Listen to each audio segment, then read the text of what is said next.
Got my main kit in the Bergen, 2-litre water canteen, and then my camera bag there as well. It's really the camera and the tripod that are always awkward. Everything else fits nice. But having that extra camera bag actually really gets in the way when you've got that big Bergen on your back.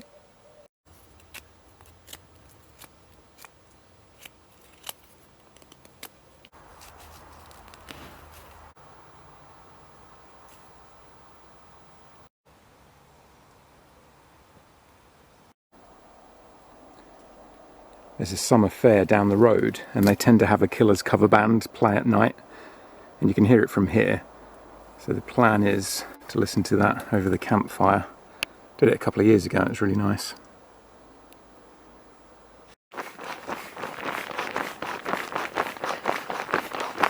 Got this Axol sleeping mat. I showed it in a video last year. You pump it up, you're supposed to do it with your feet, but I just find it easy doing it with my hands like this. Just keep squeezing it and it gradually pumps it up. And man, this thing's comfortable. This is it fully inflated. Most comfortable mattress I've ever had out here. It's with my old air mattress, really, it kind of felt like I was just making do, but this is genuinely really enjoyable to sleep on, really comfortable.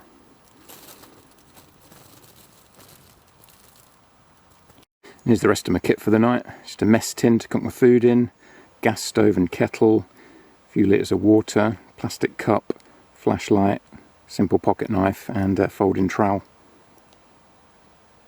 I've got the Olight Seeker 3 Pro with me, which is incredibly bright, so I won't need any other flashlight. Didn't bother bringing any other lanterns or anything. It's definitely bright enough alone.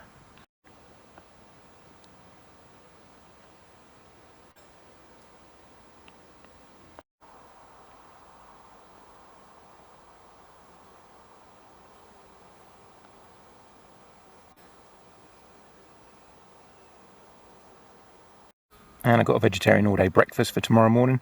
It's just an MRE.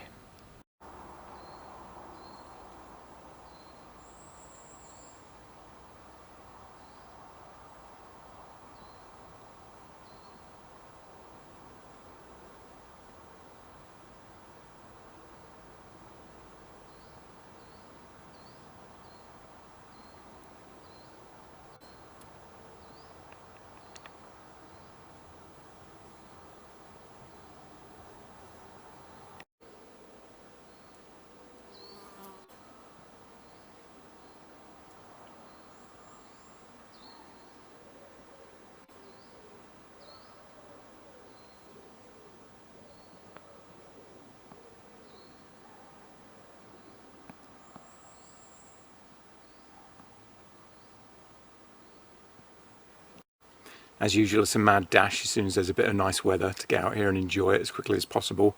So we had an awful summer in the UK so far. May and June, people were walking around in jackets still. People were putting the heating on.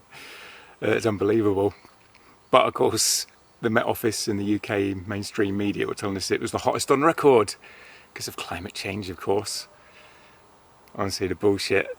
It's so blatant now that even the normies are starting to kind of roll their eyes at it. Don't know if it's the same in America as the UK, but I mean the UK mainstream media will tell you that black is white and the sky is green. Honestly, the bullshit we get fed that you're supposed to believe.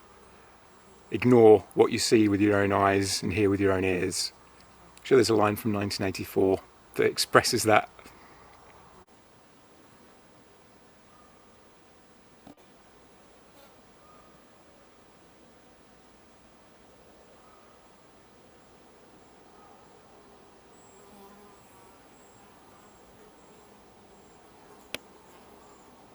Not that I'm a complete climate change denier. I mean, the climate is changing. The climate's always changed throughout human history. And I'm not denying that we're damaging the environment. Of course we are. We're destroying everything in sight.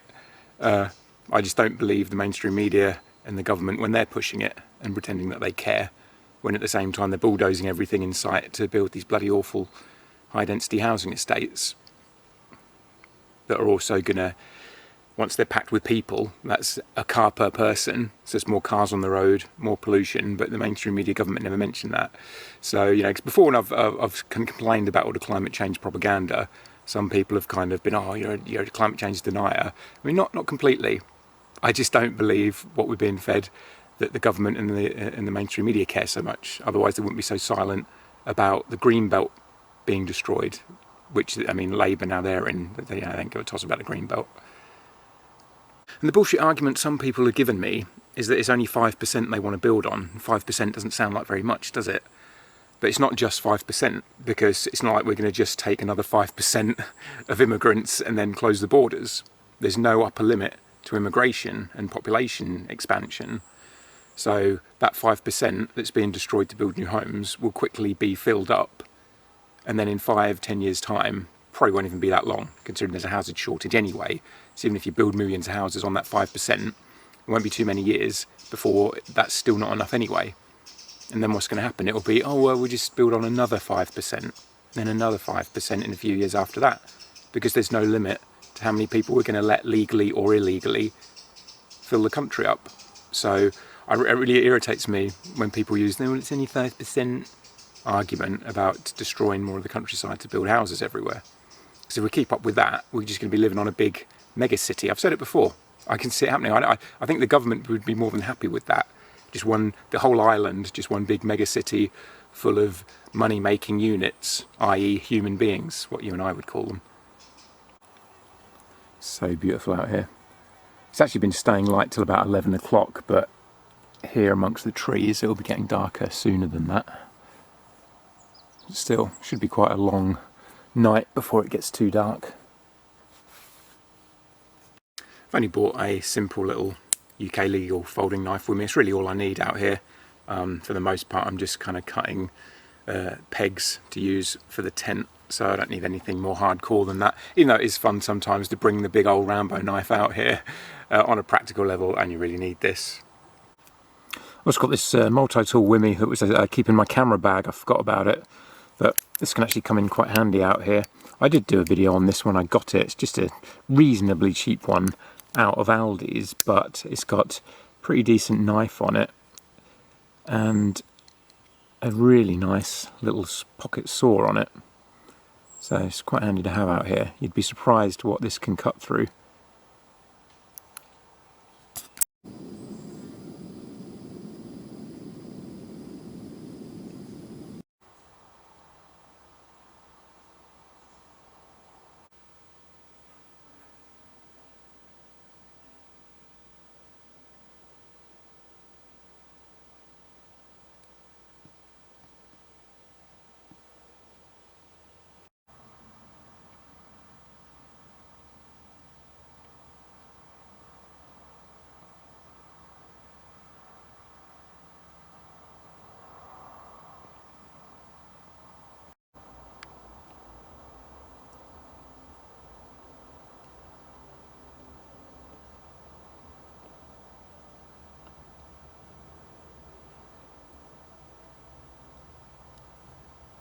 Doesn't pick it up on camera, but the sky is actually a little bit light still, even though it's 11 o'clock at night.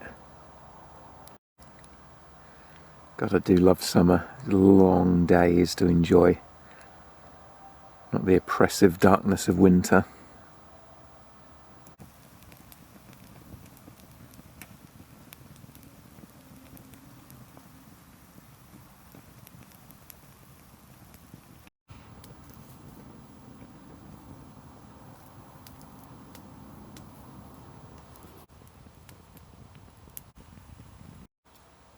God, I love summer nights.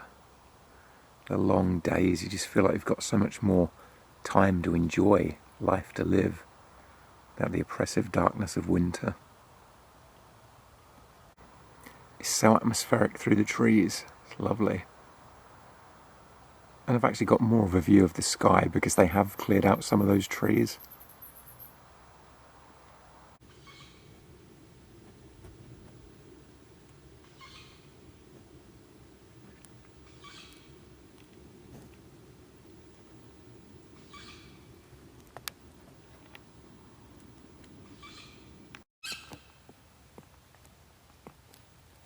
Shame we can't see the full moon from here, but it is making it really bright tonight, even though it's midnight now.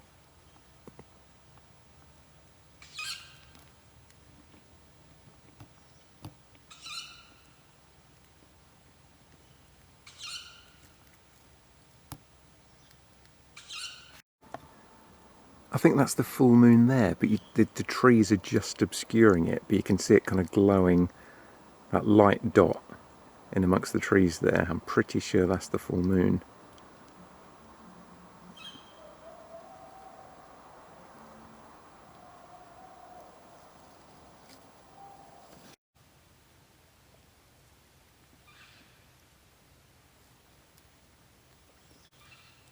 Such a bright full moon, it's just glowing through that kind of circle, that open circle in the trees there. Thought I'd have a midnight snack. I love this view from my tent. It's lovely just peeking out and seeing this. Some of the footage from last night of the birds singing is going to be a bit jittery, because I just kind of woke up, heard them singing, quickly grabbed the camera, held it out the tent half asleep, so I think I was probably a bit shaky still.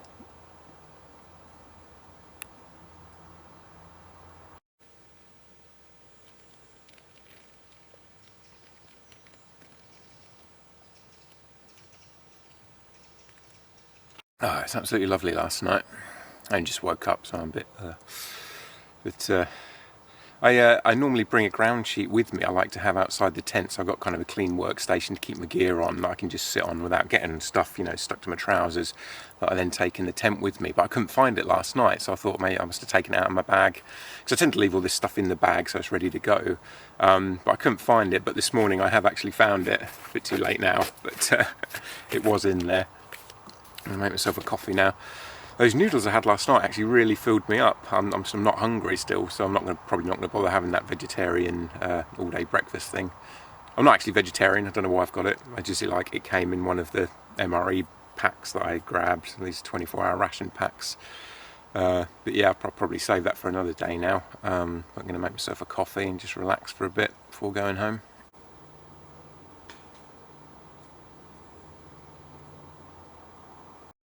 My toiletries bag I always keep with me in this kit. It's got a little toothbrush in there that kind of folds out, a little tube of toothpaste, these free ones you can get from the dentist or sometimes on the website, they'll send them to you, and then a bar of soap in the top there, and the microfiber towel.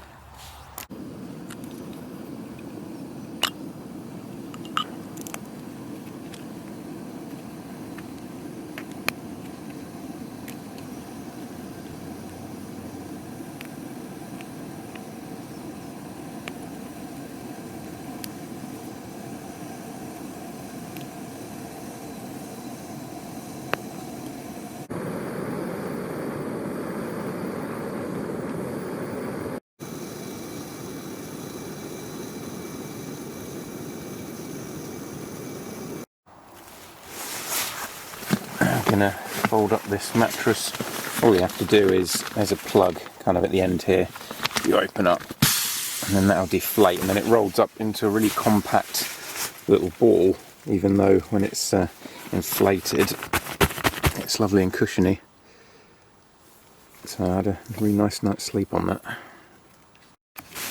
And when it's deflated you kind of fold it at both sides into the middle, and it's got these buttons that pop together, and then you can roll it up nice and compact.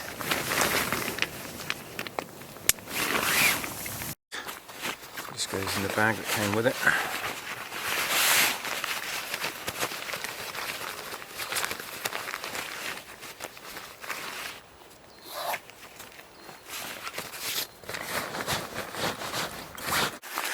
I have actually put the tent away properly in its bag this time. I got in a bad habit last year of just kind of scrunching it up and throwing it in my pack, but really that's a good way of getting it caught up on things and ripped.